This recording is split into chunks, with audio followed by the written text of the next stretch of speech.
I really want to get into this conversation of, how what we read, what we watch, what we listen to is imperative for creating a healthy mental state and why it's important to set healthy boundaries for the news and the social media and the things that you intake. So, have you ever noticed how you feel if maybe the news is on and it's just on in the background and it's kind of on autoplay, playing the same story over and over again, or on social media if you're scrolling and you're kind of seeing the same things? How you feel? And let's see. Yes, you have to stop watching because it's too much for me.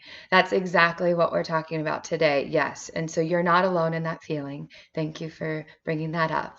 Um, so emotions like fear, depression, anxiousness, hopelessness can come up.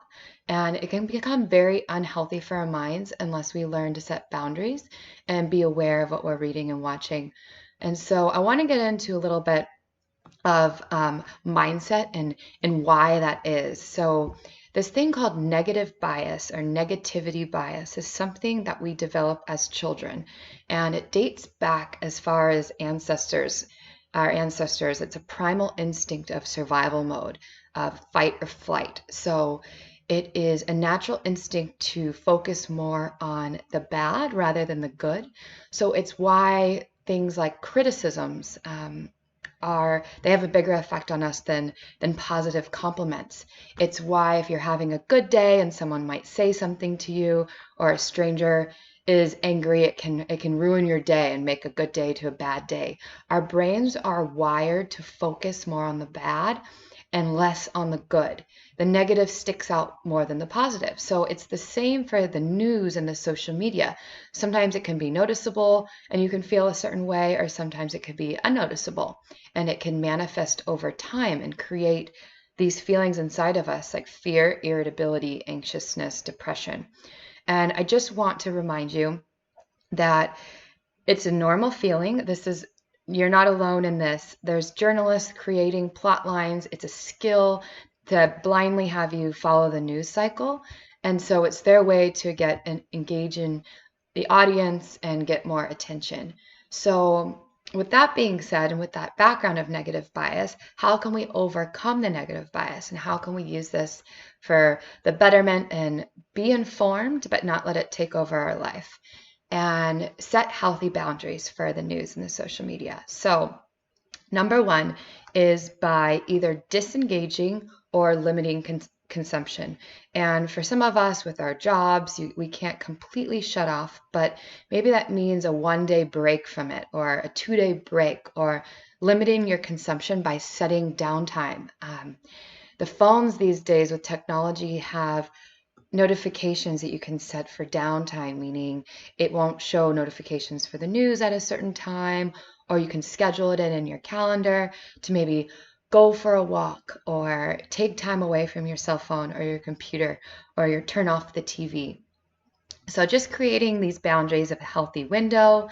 Um, I like to do things before, like walk first thing in the morning. So before I go to my phone or my electronics, I like to get outside and move and kind of clear my mind before I start my day. So do any of you guys do that now? I'm curious. I'll check the chat box. Feel free to chime in. Um, I will go forward with our next part of increasing self-awareness. So self-awareness is, how does it feel when you're either listening to the news or watching it? Or how does it feel? Do you feel good after? Do you feel bad after? Are you doing things like tensing up your shoulders or getting shortness of breath? Are you suddenly grumpy or impatient? These are all qualities and feelings of being self-aware. And so how do we turn these negative feelings into a positive? And we need to practice mindfulness. So I like to call this bright spots. So bright spots have a positive impact on our mood and our energy and our day. And we want to keep doing things like bright spots to consider healthy habits. So questions you might ask yourself is, what's going well in my life that I should keep doing? If I'm having a great day, what has contributed to that feeling? what puts me in a positive mindset, and how can I do more of those things each day. So look for sources of joy and hope and uplifting sources to follow and watch. So things I love to do and encourage clients and friends and family to do is follow wellness blogs, follow positive social media sources, follow healthy news sources that are inspirational and motivational. And of course, you need to stay informed as well. So I believe in setting boundaries with staying informed with the news, but then following it up with hope. And remember, when these feelings do come up, it can be very overwhelming. So we need to practice self-soothe and self-care. Self-care is so imperative during this time to keep ourselves healthy and happy and positive with so much change going on. So do things like stay hydrated, stay in touch with loved ones. I know that social distancing is still going on with COVID, and so schedule a Zoom call, get outdoors, maybe do walks with friends, meditate, journal. There's so many things you could do for self-care, and find what the self-care looks like for you, what makes you happy. And lastly, get support. So do not be afraid to ask for help if you need extra support from a medical professional, a family, a friend. And just remember too that on our Fresh Try app in the Connect screen, we have a gratitude and intention feed so you can see more of what other people are grateful for. And it's really awesome. I find this very inspiring. So I encourage you to check that out.